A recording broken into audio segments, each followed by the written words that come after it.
현상과 현상 속에서 전체 법계가 돌아간다라고 하는 것은 현상적 차등은 본질 안에서는 존재하지 않는다는 거예요. 본질에서 현상 차등은 존재할 수 없다. 그리고 무게중심은 언제나 현상에 맞춰져 있다.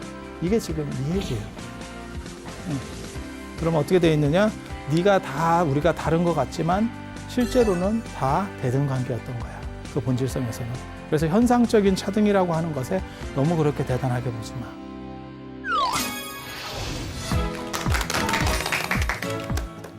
자, 당나라가 세계 제국이 되는 바람에 지금 뭐 복잡한 일들이 많이 일어나는 겁니다. 그 전에 이렇게 지금 유럽같이 다 쪼개져 있을 때하고 하나의 거대한 덩어리의 나라가 만들어지면 그것을 어떻게 해서든지 유지하기 위해서 통합적 개념들 하나 만들어야 되고 그것을 아우를 수 있는 신앙 구조들에 대한 것도 막 대두하기 시작하고 그러니까 철학도 대두하고 신앙도 대두하고 뭐 이렇게 문제들이 많이 벌어지는 거죠. 그리고 거기에서 이제 맨 처음에 충격을 줬었던 거는 외부적 충격. 그게 현장 스님이라고 하는 분이 충격을 하나 줬었던 거고. 하지만 중국이라고 하는 나라가 그런 충격에 깨지는 상황이 아니거든요. 뭐 우리나라도 저 정도 충격으로 쉽게 깨지지 않습니다. 그러니까 문화가 어느 정도 적집된 데는 그러니까 뭐 남미라든지 아프리카라든지 이러면 외부적 충격이 강력한 게 들어오면 거기에 싹 쓸려가거든요. 오세아니아도 그랬고 뭐 다 그렇게 쓸려가는 거잖아요. 근데 강력한 데는 외부적 충격을 받고 나서 그 저항이 생기고 다시 그걸 재정비해서 이제 치고 나가는 거죠. 그리고 그걸 흡수해서 그걸 넘어서는 또 다른 걸 얘기하는 게 지금 화엄. 그리고 신앙적으로는 가장 먼저 당나라가 건국되고 나서 가장 먼저 이렇게 유행하는 거는 문수신앙이에요. 그 다음에 조금 뒤에 이제 유행하는 게 지장신앙. 지장신앙으로 넘어가는 거고. 그래서 그런 얘기들을 지금 오늘 문수신앙 얘기 해드릴까 싶습니다. 그리고 이게 막 동시에 일어나는 거예요. 왜냐하면 세계 제국이 만들어지니까 그 시점에 그렇잖아요. 대통령도 마찬가지예요. 새로 되면 처음에 그 사업들을 계속 막 벌리는 거거든요. 당신이 공약했던 거. 왜? 순차적으로 해야지. 나중에는 아무도 말을 안 들어. 나중에는 자꾸 말 들으면 사람들이 국민들이 뭐라 그러냐면 내려오면 들어간다 뭐 이러고 있다니까. 근데 국민도 이런 식으로 얘기를 하는데 그 관료들이 듣겠어요? 이게 임기가 거의 끝나가는데 그게 레임덕이라고 하는 거잖아요. 그러니까 초반에 막 벌리는 거고 그런 활력이 있을 때 또 숟가락을 얹어야지. 그건 당연한 거 아니에요? 그래서 이런 복잡한 문제들이 막 동시에 터진다더라. 라는 걸 아시면 돼요. 그리고 저때 이제 대외 정벌도 굉장히 잘하거든. 대외 정벌도 굉장히 잘해. 당나라가 관농 집단이라고 얘기했었잖아요. 주류가 수나라도 그렇고 당나라도 그렇고 관농 집단, 관중과 농서 쪽이고 거기에서 이제 팔주국이라고 선비족 중심이에요. 선비족 중심. 의 국가예요. 선비적 중심의 국가. 그래서 한족들과 이민족을 융합하는 데 더 적극적이거든요. 송나라는 그렇지 않아요. 송나라는 상당히 배타적인 속성이 강하고 한족 중심이에요. 그런데 비해서 당나라는 훨씬 더 세계 제국이 되는데 유리했죠. 유리했죠. 그래서 송나라가 문물이 발전하고 당나라는 이렇게 세계 제국으로서의 어떤 화해와 평등이라고 하는 그리고 그 역할을 기본적으로 담당해 줬었던 게 화엄종이라고 보면 되고 그리고 그렇게 되다 보니까 이제 화해와 평등이라고 하는 것이 실천이 성공을 하고 그 화엄종을 중심으로 성공을 하고 그 다음에 이제 경제력이 떡상을 하면 그 다음에 어떻게 되냐면 당연히 나타나는 거는 자기 개인을 드러내고 싶은 욕구. 우리도 마찬가지죠. 박정희 대통령, 전두환 대통령 때만 하더라도 그냥 쇠가 빠지게 뭐 경제개발 5개년 계획 뭐 이런 거 해갖고 막 계속 굴렀죠. 그렇게 하다가 어느 정도 먹고 살만해지고 90년대 중반 그다음에 2000년대 초반이 넘어오면서 이제 자기를 드러내는 식으로다가 사람들이 이제 좀씩 바뀌었고 지금 같은 경우는 뭐 너무 드러내죠. 모든 사람이 다 서로를 드러내고 있는 못 드러내면 바보인데 그 바보들이 대부분 연대가 좀 많은 쪽이죠. 왜냐하면 그분들은 안 드러내는 걸 교육받아서 그래요. 그래서 드러낸다는 자체에 대한 거부감을 가지고 있고 요즘 젊은 사람들은 그렇지 않죠. 틈만 나면 비집고 나오죠. 그 깜찍하고 저는 그런 거 뭐 좋아해요. 그래서 저 때까지만 하더라도 이렇게 나대는 거 굉장히, 제가 나댄다 그래서 사람들이 굉장히 싫어했거든요. 근데 시절이 바뀌었어요. 시절이 바뀌었어. 야, 지금은 나대는 시절이야. 지금은 나대는 시절. 아니, 다 개인적으로 다 마찬가지잖아. 그 유튜브만 그런 게 아니고 인스타도 그렇고, 그 다음에 개인 방송 할 만한 게 너무너무 많죠. 이런 매체들이. 그러니까 시절 자체가 글로 다 바뀌어버린 거예요. 굉장히 재밌죠. 별걸 다 찍어 올리잖아. 진짜 저런 걸 왜 찍나 싶은 것도 된다니까. 야, 저런 게 먹히는구나. 우리 같은 사람은 진짜 인생 힘들게 살고 있구나. 그래서 저 문수신앙이 이제 움직이는데 거기에서 봐야 될 게 북위라고 하는 나라예요. 북위가 관농 집단이 어떻게 보면 만들어지는 데 있어서 북위라고 하는 게 굉장히 중요한 나라거든요. 북위가 동이서유로 갈리고 나중에 북제북주로 갈려서 그게 수나라로 넘어가고 그 다음에 당나라로 넘어왔다. 이런 얘기를 전에 했었어요. 그래서 그것과 관련해서 이 북위가 끼치는 영향이라는 게 있고, 어떤 하나의 큰 제국을 만들려고 하는 사람들의 꿈은 거의 다 비슷해요. 하나의 통일 이념, 그 다음에 비전 제시를 해야겠다라고 하는 거고, 북위가 어디가 수도냐면 평성이라고 하는데요. 지금은 대동, 현재 대동이라고 하는 데인데, 그게 북경에서 동남쪽으로 조금 내려와 있습니다.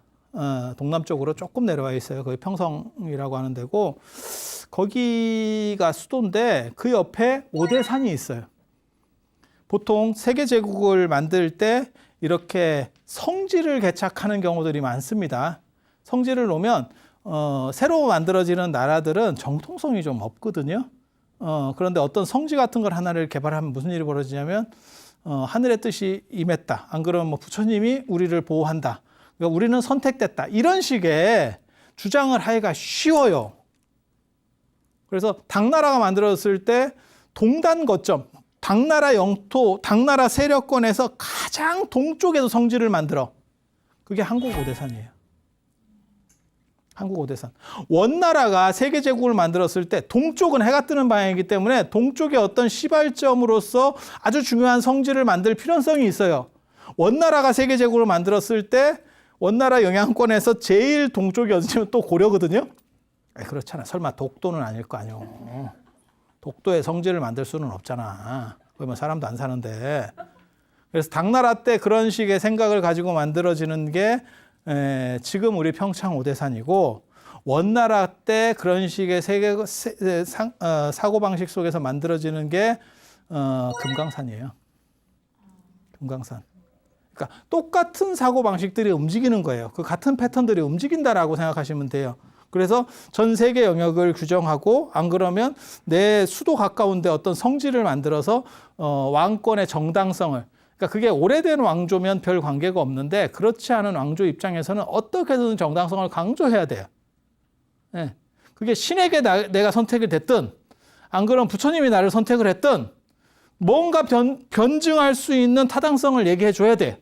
조선도 그 역할을 했죠. 그게 용비어천가잖아. 용비어천가.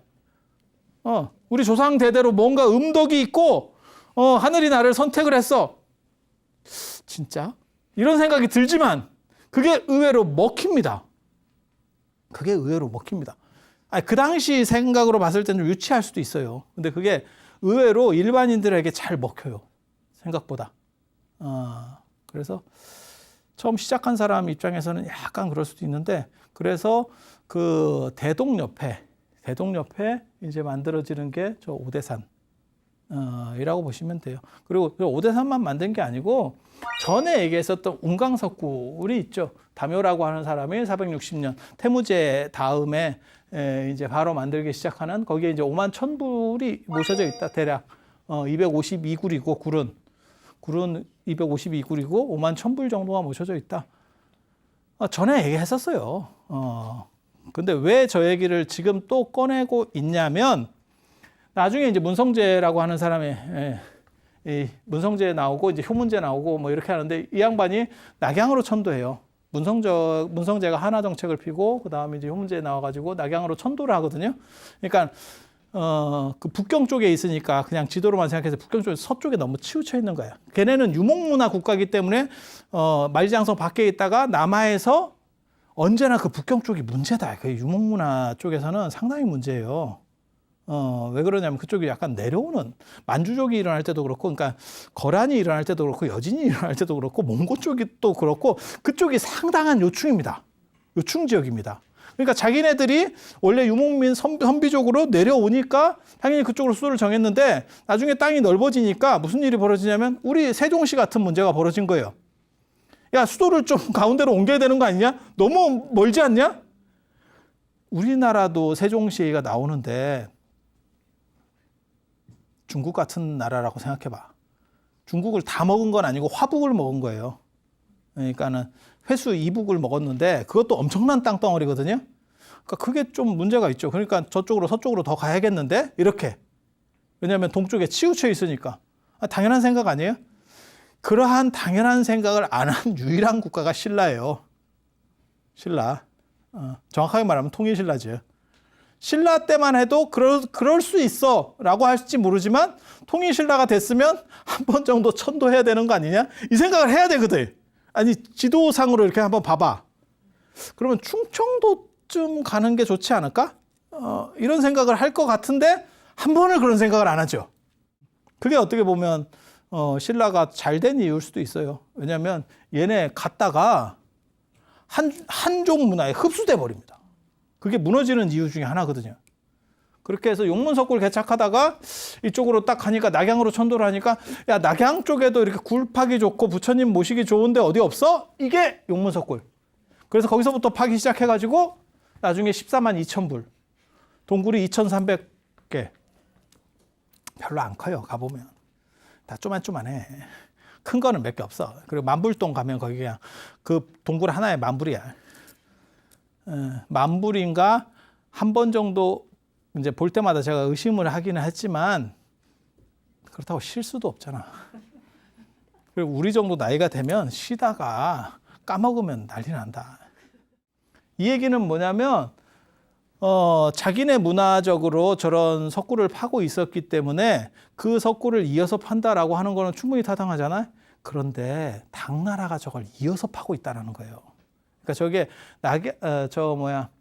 북이만 저게 판 게 아니고 북이를 이어서 당나라도 저기다 계속 파고 있는 거예요. 그래서 나중에 칙천무 제가 얘기했었잖아요. 칙천무가 저기 용문석굴에 노산화동 파고 거기서 이제 부처님 되려고 등신불 부처님이 되는 게 아니고 황제가 되려고 만들어서 한 15년 정도 대주라고 하는 주나라를 건국하고 당나라를 끊어서 자기가 황제가 됐다고. 중국 약 500명 황제 중에 유일한 여성 황제. 영험하잖아. 그래 그 부처님 가서 그게 보살님들이 가서 그 부처님한테 기도를 해야 돼. 그 참 영험한 부처님이거든. 참 그렇지. 세상에 그런 일이 있나 싶을 정도로 영험한 이적이지. 그래서 당나라가 이걸 이어받는다라고 하는 게 굉장히 중요해요. 당은 이 북이라고 하는 나라를 어느 정도는 계승하려고 했었는가 보다. 얘네에 대해서 생각이 없고 부끄럽게 생각하면 이걸 파괴해야 되거든요. 그러니까 고려는 신라를 그냥 계승한다라는 정도 생각이었던 거예요. 물론 고구려를 계승한다라는 생각도 있지만 실제로 신라에 대해서 그래서 경주라고 하는 도시를 파괴하지도 않았고 잘 대우를 해줬죠. 그리고 그래서 경주김씨가 지금같이 번성할 수 있었던 게 실제로는 고려에서 신라에 대한 어떤 예우, 그 다음에 신라 문화를 이렇게 대우해주는 부분들이 존재했기 때문에 가능한 거거든요. 만약에 그걸 파괴하고 싶었으면 조선이 고려에게 했었던 방식으로 해버리면 되죠. 그래서 같이 불교를 믿는다는 것도 중요하지만 실제로는 그게 거부감이 없는 거예요. 왜냐하면 그 정치 세력들이 다 북위부터 시작되는 관농 집단까지 내려오고 있었기 때문에. 이해가 되시죠? 그게 오대산이 뜨게 되는 이유예요. 오대산은 북위가 쉽게 말해서 수도 옆에 신성한 산이라 그래서 이걸 막 띄우기 시작하는데 그게 왜 당나라 때 가서 먹히느냐? 물론 북위 때도 먹혔어. 근데 북위 때는 생각보다 잘 안 먹혔어. 용비어천가를 세종이 이렇게 쓰잖아요. 당위성을 가지려고, 왕조의 정탕성을 가지려고. 그럼 세종 때 그게 엄청나게 양반들한테 먹혔을 것 같아요? 앞에서는 하지만 에이 좀 이렇게 딱 이런 느낌이었다고 보면 돼. 근데 그게 몇백 년이 흘러가잖아요. 그러면 그거는 어떻게 보면 정통적인 당연한 이야기 스토리 중에 하나인 거예요. 그렇게 가는 거예요. 마치 저것도 마찬가지지. 고구려 광개토대왕비에 나오는 고주몽의 신화라고 어떻게 보면 그 탄생설화와 관련된 것도 마찬가지.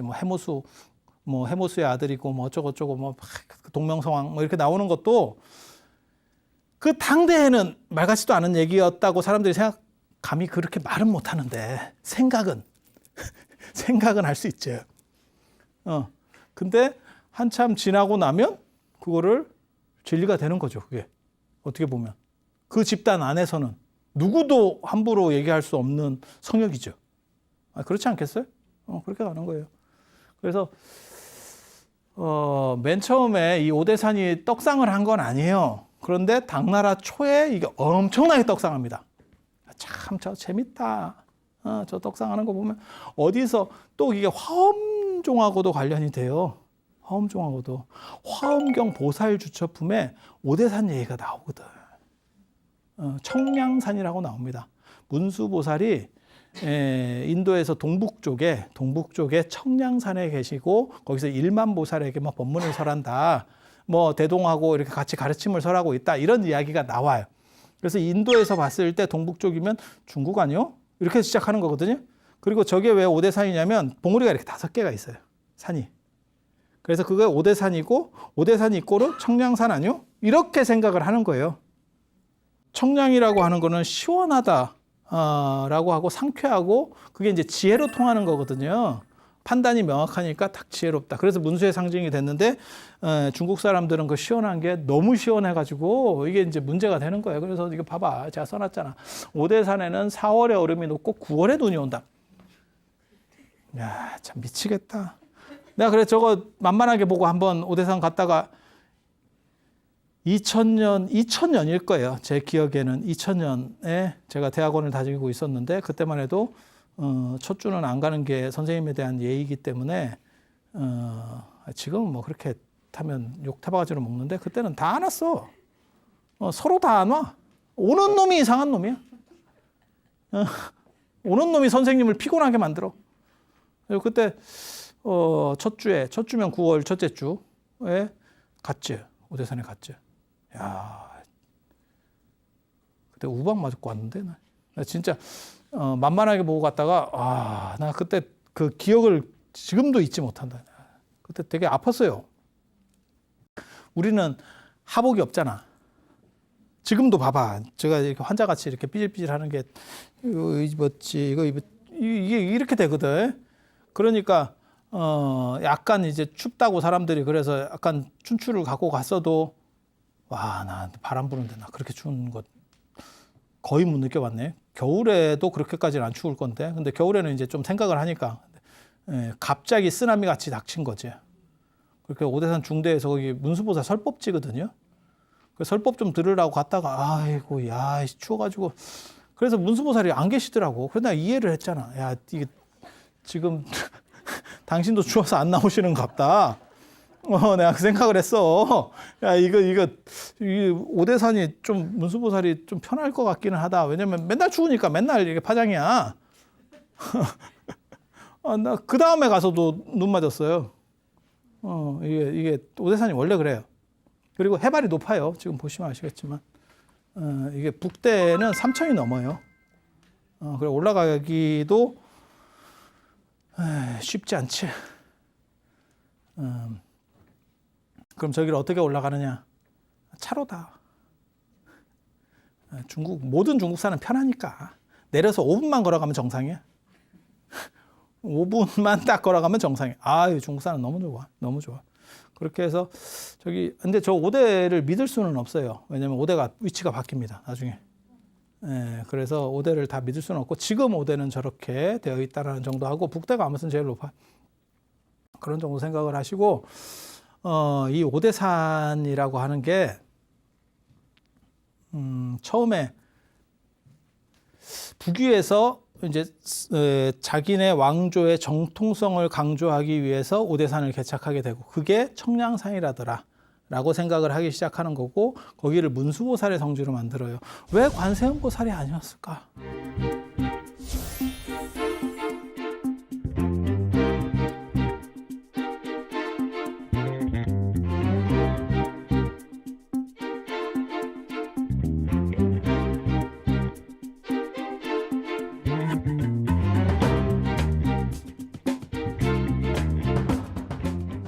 문수보살의 성지 오대산, 그러니까 원래 이름은 청량산, 화엄경에 나오는 건 청량산, 그리고 나중에 그 중국에는 오대산이 있었고 그 오대산과 이 청량산이 이렇게 등치가 되는 거예요. 등치가 된다 라고 생각을 하시면 되고, 이게 이제 화엄경하고도 관련이 되고, 그 다음에 당나라 초기에 오대산이 뜨게 된다는 걸 뭘로 알 수 있냐면 문수신앙이 움직이는 거를 판단해 볼 수 있는 게 화엄종의 초조 두순스님 얘기할 때 제가 그때 잠깐 얘기해 드렸는데 문수보살의 화신이었다.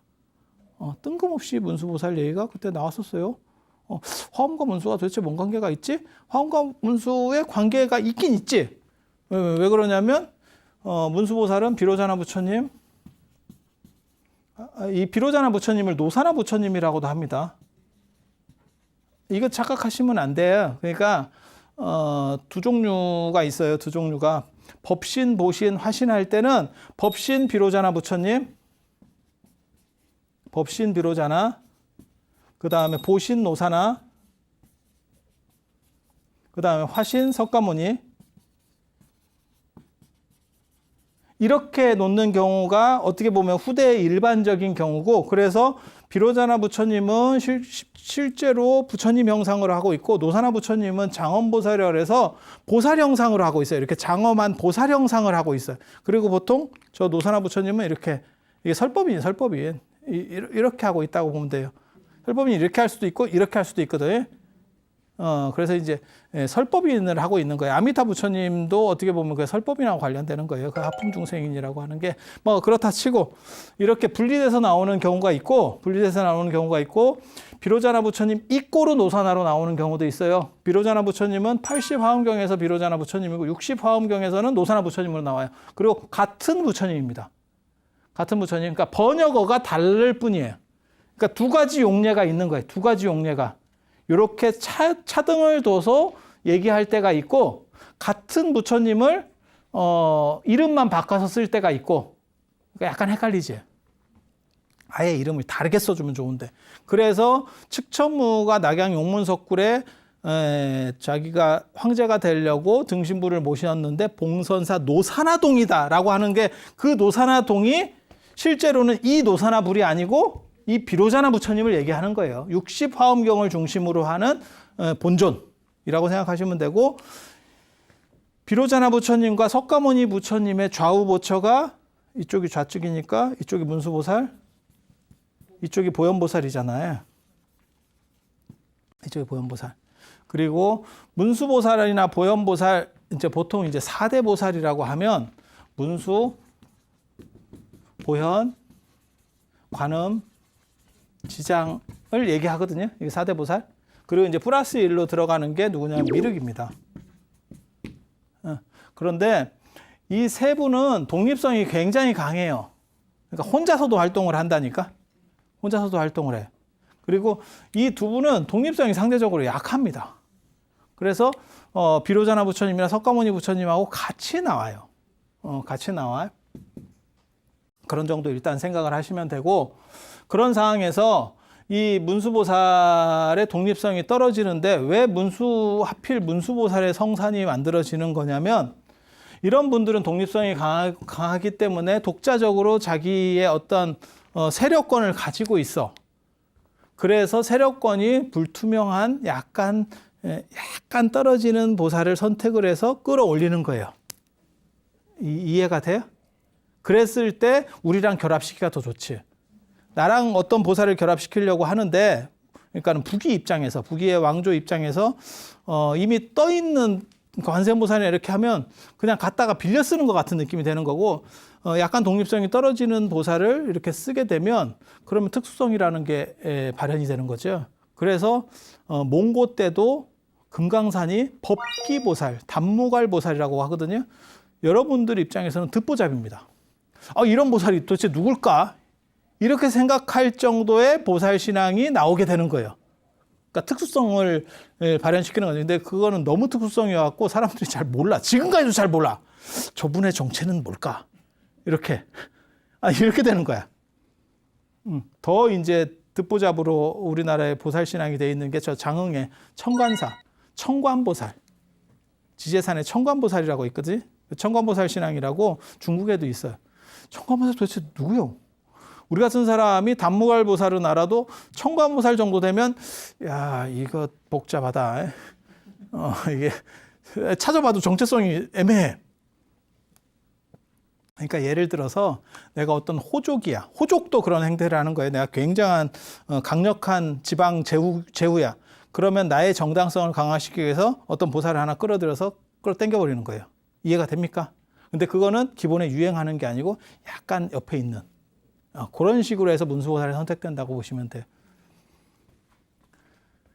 그래서 인도 사람들 같은 경우는 시원한 걸 좋아했는데 중국은 진짜 추운 거로 만들었고, 그 다음에 이 오대산이 언제 개창되는 거냐 여기 써 있어요. 제가 써놨잖아. 북위의 헌문제 때 400년대 중후반에 이제 오대산의 불교화가 이루어지고, 그 다음에 역도원이라는 사람이 수경주라고 하는 책을 썼는데 수경에 대한 주석이라는 뜻이에요. 그 주석에 보면 뭐라고 나오냐면 문수보살이 동룡을 진압한다.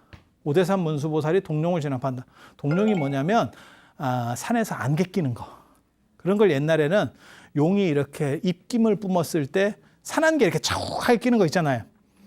그걸 왜 동룡이라고 하냐면 지금은 가습기지. 근데 예전에는 그런 거가 이렇게 많이 있으면 사람이 질병에 걸려요. 습하면 병원균이 활동하기가 상대적으로 좋고, 그 다음에 나무 같은 게 썩고 뭐 이러면서 그런 게 발생할 빈도수가 더 높아지지 않을까? 우리도 그런 거 하잖아요. 그래서 장마 끝나고 나면 방역하고 뭐 이런 거 하잖아요. 그런 거 생각하시면 돼요. 그래서 그걸 동룡의 어떤 숨결이라고 생각하는 거고, 그런 걸 문수보살이 착착착 쳐낸다 라는 이야기가 있고, 그 다음에 북위시대 때 이게 다 지금 그런 시절을 얘기하는 거예요. 지금 여기도 북위 때 얘기고, 그래서 보리유지라는 사람이 문수살이 보장다라니경이라는 거를 번역을 했는데, 진나가 중국을 나타내는 얘기예요. 예전에 중국을 표현하는 거예요. 그래서 진나국이 있고 거기에 오정산, 머리가 5개인 산, 그러니까 그걸 오대산으로 보는 거죠. 오대산이 있고 거기에 문수 동자가, 여기 재밌는 게 동자예요. 동자가 거처한다. 이게 재밌어. 지금 중국 오대산의 가장 큰 특징이 이렇게 나중에 보시면 오대가 전부 저걸로 붙어 있거든요. 문수신앙하고 붙어 있거든요. 그래서 동대에는 총명문수, 머리가 좋다, 총명. 그 다음에 남대에는 지혜문수. 그 다음에 서쪽에 사자우문수는 사자가 이렇게 외치듯이, 울듯이 모든 것들을 항복시킬 수 있는 그런 공포를 없애주는 걸 사자우문수라고 그러고, 북대의 무구문수는 더러움이 없다는 뜻이고, 중앙의 유동문수, 어린애 문수예요. 저거 되게 재밌지? 뭐가 재밌는지 모르지? 우리나라 오대산 중대의 상원사나 이런 걸 보면 거기도 어린애지. 그래서 북제시대 때 북위해서 서위 동위로 갈리고, 그 다음에 북제북주 때, 이 북제 때 황제의 아들이 문수보살을 친견하기 위해 소신공양을 하고, 여기 소신공양은 몸 전체를 꽂다는 얘기는 아니고 뭐 팔이라든지 뭐 이런 걸 했을 거예요. 손가락이라든지 뭐 이런 걸 했을 거고, 그때 같이 왔었던 유겸지가 화엄론 600권을 뭐 이렇게 저수를 했다. 뭐 이런 기록들이 청량산지나 이런데, 고청량지나 이런데 다 나옵니다. 그래서 그런 것들을 찾아보면 이게 신앙이 단순히 당나라 때 만들어지는 게 아니고 실제로 당 이전에 존재하던 거를 당이 계승하고 있구나. 그리고 저게 이제 굉장히 세게 들어와요. 그 당시 동아시아를 당나라가 들어서면서 당나라의 어떻게 보면 지배 신앙 중에 하나로 문수신앙이 선택이 돼요. 그렇게 될 수 있었던 거는 당이 관농 집단으로서 선비족을 연결시키려고 했었던 속성이 하나 존재한다는 거하고, 문수가 저게 어떤 신앙 형태로 되냐면 호국신앙, 진호국가, 그러니까 국가를 편안하게 해주고 안정되게 해준다라고 하는 부분이 있어요. 그리고 저 오대산이 아무튼 굉장히 영험한 산이에요. 그러니까 중국 제가 산들을 많이 가봤는데 가장 이렇게 딱 봤을 때 포스가 엄청나게 느껴지는 건 화산입니다. 아니 그 불 나오는 화산 말고 동태산, 서화산, 남형산, 북항산, 중앙숭산 할 때 그 화산, 중국 사람들은 화산족이에요. 하화족이라고 하거든요. 하나라하고 화산족이 섞여서, 그러니까 서쪽에서 시작되는 게 지금 한족이에요. 한족. 지금 중국의 약간 서쪽에서, 섬서성에서 약간 서쪽 지역에서 시작되는 게 중국 한족이 어떻게 보면 시원이거든요. 그래서 그렇게 하는데 그 화산이라고 하는 거는 아무튼 뭐 엄청나게 대단해요. 봤을 때 2000m급의 바위 하나가 산이라고 보시면 돼. 화강암 바위가 산이야. 그래서 그 포스가 완전 쩝니다. 포스만 쩌는 게 아니고 거기 한번 가면 얼굴에 기미가 막 이게 위에서 땡기고 아래에서 그 흰 돌에 이렇게 해갖고 이렇게 때리고 입체적으로 때리는데 야, 나 거기 한번 갔다 와서 내가 버섯 다 생겼잖아. 뭐 버섯 농장이야. 이거는 피할 수가 없어. 이거 뭐 모자 쓴다고 해결되는 게 아니야. 왜냐면 눈밭에서도 탄다는 얘기 들어봤잖아요. 그게 밑으로 이렇게 눈이 이렇게 반사하는 거잖아요. 그래서 설맹이라는 것도 있어요. 그게 빛이 눈으로 들어가면 눈이 이렇게 이제 실명하는 거죠. 들어보셨죠? 그래서 예전에 그 달라이라마 티베트에서 탈출할 때 보면 선글라스 끼고 딱 나오거든. 그런 사진이 있어. 그런 거 이게 아무튼 이게 굉장히 좋아. 판이 굉장히 좋아. 막 뭘 던져도 다 돼. 그래서 왜 달라이라마가 선글라스를 저렇게 끼고 있지? 히말라야 쪽 하는 사람들이 그 산악인도 마찬가지고 다 그렇게 색 있는 안경들을 껴요. 안 그러면 눈이 갑니다. 이게 빛에 반사돼서. 물론 뭐 옛날 사람들은 어쩔 수 없는 거고 지금은 그렇게. 지금은 그렇게. 그래서 그런 점 생각하시면 되고 아무튼 화산은 그런 산이에요. 그런데 이 오대산은 참 신령하다 이런 느낌이 딱 들어요. 가보면. 그리고 문수보살이 잘 나와. 얼마나 나오는지 몰라. 얼마나 나오는지. 그리고 그 문수보살 나온다는 얘기가 당나라 초기에 엄청 돌았어요. 그리고 그게 신라까지 넘어오는 거예요. 그래서 자장률사가 나 문수보살 이제 챙겨놔야겠다. 중국 가서 원 중에 하나가 문수보살 친견이에요. 그리고 자장률사하고 교류했었던 또 다른 율사 도선율사가 630년에서 640년 동안 만 10년 동안 이 중국 전체의 불교 유적지들을 딱 순례하면서 영험전을 체록해요. 그 집신주 삼보 감통록이라든지 뭐 속고승전의 중간중간에 나오는 이야기라든지 뭐 광홍명집이라든지 이런 데 그런 내용들을 쭉 기록해 놨거든요. 제가 보기에는 오대산도 간 것 같아. 안 갔으면 뭐 해탈선사 얘기나 이런 얘기를 보면 굉장히 구체적이거든요. 당신이 쭉 순례를 다니면서 그런 영험담을 모아요. 제가 전에 그런 얘기 했잖아요. 도선 스님은 왜 그런 영험담을 모았을까? 하나의 이유는 북주의 폐부를 경험했기 때문에 이거 잘못해서 도교 때문에 훅 갈 수 있다. 그래서 교단을 정비해서 스님들을 깔끔하게 청정하게 만들어야 된다. 그래서 빌미를 없애야 된다. 그다음에 또 하나는 영험담 같은 걸 모아서 이게 이제 효용성이 있다. 아무리 권력이 있고 황제고 뭐 하더라도 이게 그런 거에 좀 솔깃하거든. 있는 사람도 솔깃합니다. 없는 사람도 솔깃하지만 영험은 있는 사람도 솔깃해. 왜? 황제는 안 죽어? 그러니까 뭐 이렇게 하면 뭐 이렇게 좀 안 죽고 나을 것 같은데요. 뭐 이런 거 하면 다 먹혀요. 그 다음에 자식하고 말리면 경기 끝입니다. 내 자식이 아파. 내가 황제야. 어쩔 건데? 이거 어쩔 건데? 기도해야지. 아니 그렇지 않아요? 방법이 없잖아. 그런 거예요. 아마 오늘날도 마찬가지일 거예요. 그거는 오늘날도 마찬가지일 거예요. 그리고 의외로 제가 이렇게 살아보면 가방끈하고 경제력이 좋은 사람들이 오히려 이게 잘 먹혀. 이 영험담 쪽이 잘 먹히더라고. 왜? 기본적인 현실에서 문제들을 거의 대부분 해결했기 때문에 그 사람은 또 다른 자기의 특수성을 뭔가를 만들고 싶어 하는 거예요. 그래서 그게 먹힌다고. 몰라, 제가 보기에는 그래. 저도 영험담 쪽을 하고 싶지만 영험담은 광우 스님. 이게 파트가 나눠져 있어가지고 영험담 쪽으로 들어갈 수가 없네 이거. 이쪽에 너무 강자가 한 명이 있어서 안 돼. 그래서 이 양반이 실제로 이 도선 스님이 종남산에서 자장률사하고 교류를 해요. 교류를 하거든. 그때도 들었을 거야. 그래서 결국 가게 되는데 문수보살 나타난다는 얘기가 진짜 많아요. 자장률사만 만난 게 아니에요. 나중에 금산사 만드셨던 그 금산사 어떻게 보면 만들었는지 저는 정확하게 모르겠고 그 진표율사의 스승인 순제법사도 오대산에 가서 문수보살 친견해요. 문수보살 친견하는 얘기 굉장히 많고 당나라 때는 아무튼 문수보살님이 저 오대산에 좀 일이 별로 없었는가 봐. 그냥 오면 다 만나줘. 요즘은 잘 안 만나줍디다. 그래서 좀 그렇긴 한데 그때는 잘 만나줬어요. 너무너무 나타나니까 황제가 그 얘기를 계속 듣고 궁금했던 거예요. 그래서 이 사건이 벌어져요. 이거 굉장히 중요한 사건이에요. 당고종이면 이게 칙천무, 부인이 칙천무잖아요, 지금. 그래서 지금 이 시대 얘기를 하고 있는 거예요. 당고종하고 지금 칙천무 얘기를 하고 있는 거예요. 그 시대 얘기들을 지금 계속 하고 있는 거야. 662년에 파견을 보내요, 사신을. 네가 가서 조사해봐라. 저게 어디까지가 진짜인지 엑스파일 조사단을 보냅니다. 멀더하고 스컬리가 가요. 직사의 자격으로 갑니다. 가서 그걸 조사하는데 조사하는 중에 이적이 발생해. 야, 이거 대박이지. 이거 대박이지. 진짜.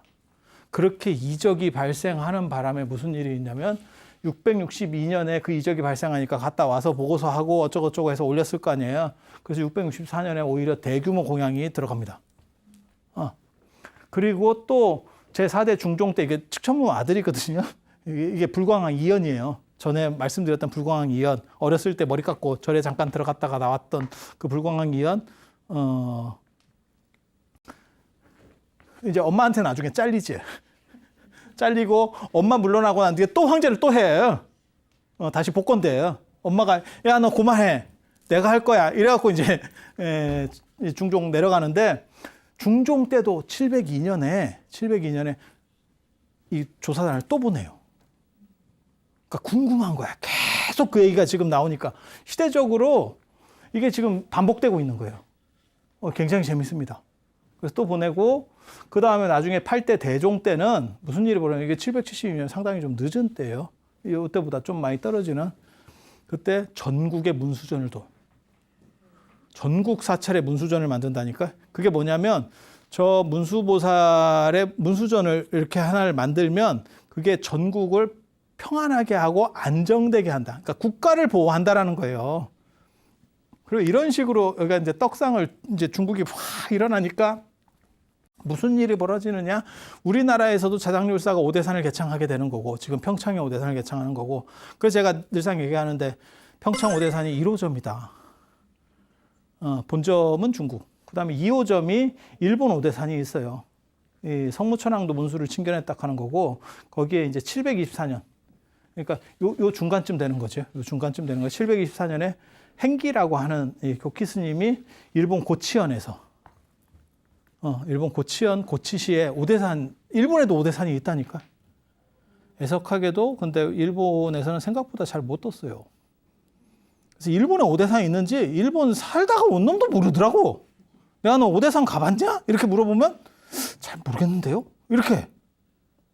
그래서 일본의 오대산이 2호점. 그리고 나중에 서하라고 하는 나라가 있어요. 서하에도 오대산이 만들어져. 서하에도. 서하라고 이게 중국에 여러분이 생각할 때는 삼국시대 이러면 위초고 삼국만 생각하는데 실제로는 당나라 끝나고 5대 19 끝나고 나면 이제 또 다른 삼국시대가 있어요. 남쪽에는 송, 그 다음에 서북 쪽에 서하, 그 다음에 북쪽에 요나라든지, 거란의 요든지, 안 그러면 나중에 요를 깨면서 누가 나오냐면 여진이 나와요. 금나라. 요렇게 삼국시대가 또 벌어지는 시절이 있어요. 그리고 그때 이제 꿀을 빨던 게 고려입니다. 고려 입장에서는 중국이 단일 왕조가 되면 우리나라가 힘들어져요. 중국이 찢어져 가지고 이렇게 삼국시대 같이 이렇게 찢어져 있으면 서로 우리 팀 합시다. 이렇게. 그러면 캐스팅 보트를 쥐고 있는 거야. 이해가 됩니까? 그래서 고려가 자존심도 세고 황제도 칭하고 막 이렇게 되는 게 조선하고 달라요. 대진운이 좋았지. 대진운이 좋았지. 조선시대만 하더라도 명나라도 통일제국이었었고 그다음에 청나라 진짜 강하다. 여러분 몰라서 그래요. 나중에 제가 기회 되면 청나라 얘기해주면 지금 중국 강이 옹정 걸륭인데 그 걸륭제 때 그 땅은요 지금보다 훨씬 커요. 저 몽고랑 이런 데 다 먹히는 거예요. 그리고 티베트 사람들은 뭐 우리가 먹혔어요 뭐 이런 얘기를 자꾸 하는데 옹정제 때 이미 다 끝났어. 몇백 년 전에. 걔네 몇백 년 전에 먹힌 거야. 요 근래 먹힌 거 아니야. 사람들이 자꾸 근래 먹혔다고 생각하는데 그렇지 않아요. 역사를 보면 그때 이미 당나라 때도 약간 뭐 그런 흐름들이 있었지만 당나라 때까지만 해도 저 티벳이 굉장히 강국이었어요. 굉장히 강국이야. 그런데 이제 저 청나라 때 오면 청나라 진짜 그 당시에 엄청나게 세요. 그럴 수밖에 없는 게 강희제도 그렇고 걸륭제도 그렇고 강희제가 61년 치세거든요. 걸륭제가 실제로 60년밖에 안 했는데 자기 할아버지를 넘어설 수 없다 그래서 60년만 했는데 물러나고도 몇 년 더 해서 그래서 총 합치면 64년을 했다고. 태상왕까지 안 걸치면. 그 정도면요. 신하들이 맘먹을 수가 없어요. 모든 행정이나 이런 것들을 황제가 더 잘 알아. 이제 한 가지 단점은 이제 이렇게 약간 치맥기가 있을 수 있다라고 하는 단점이 있긴 한데 정상적이기만 하면 이거는 굉장한 안건이 만들어질 수밖에 없어요. 그게 이제 청나라 강건성세라고 하는 엄청난 시대가 이루어지는 거고 그때 엄청나게 땅이 크다고. 그래서 그런 시절을 생각하면 이게 오대산 그리고 요 그때 어떻게 보면 송나라가 들어섰던 이 삼국시대 때 이 서하라고 하는 나라가 있었고 이 서하에서도 하란산에다가 오대산을 만들어. 하란산 백초곡이라는데 오대산이 또 들어서. 이유는 뭐냐면 오대산에 참배를 가야 되는데 저 송나라에서 삐져가지고 그 참배의 루트를 막어. 그러니까 오대산이 얼마나 대단하면 야 그럼 우리가 뭐하고 똑같은 거냐면 십자군 전쟁 생각하면 돼. 예루살렘을 가야 되는데 얘네가 길을 막어 이슬람에서. 그랬더니 유럽에서는 야 그러면 전쟁이야 이렇게 했잖아. 얘네는 그러면 그냥 우리끼리 만들지 뭐. 굉장히 창의적이야. 저거 싸워서는 조금 쉽지 않을 것 같은데 이렇게 물론 그것도 얼마 못하고 이제 진짜 저승사자 같은 놈이 한 놈이 이제 나타나면 뭐 상국지고 뭐고 다 필요 없습니다. 싹 정리되죠. 누가 나타나냐면 드디어 이제 유목민의 패자 그분이 오시죠. 몽고가 딱 오면 얘네는 다 죽을 준비해야 돼. 이거 뭐 삼국이 싸우다가 지그들이 동일하는 게 아니고 갑자기 한 사람이 나타나서 야 너네 좀 다 비켜봐. 이래갖고 싹 쓸고 가는 사람이 하나 있는 거지. 이거 굉장히 재밌어요. 그렇게 해서 오대산이 그 당시 동아시아의 주류의 어떠한 신앙 형태였었고 그리고 문수신앙이 엄청나게 대단하게 한번 올라왔었다. 안타깝다. 내가 이런 얘기 진짜 진기한 얘기를 더 해주고 싶지만 오늘은 이상하고 다음 시간에 제가 선종 이야기 좀 해드릴 수 있도록 그렇게 하겠습니다. 자, 들어주셔서 감사합니다.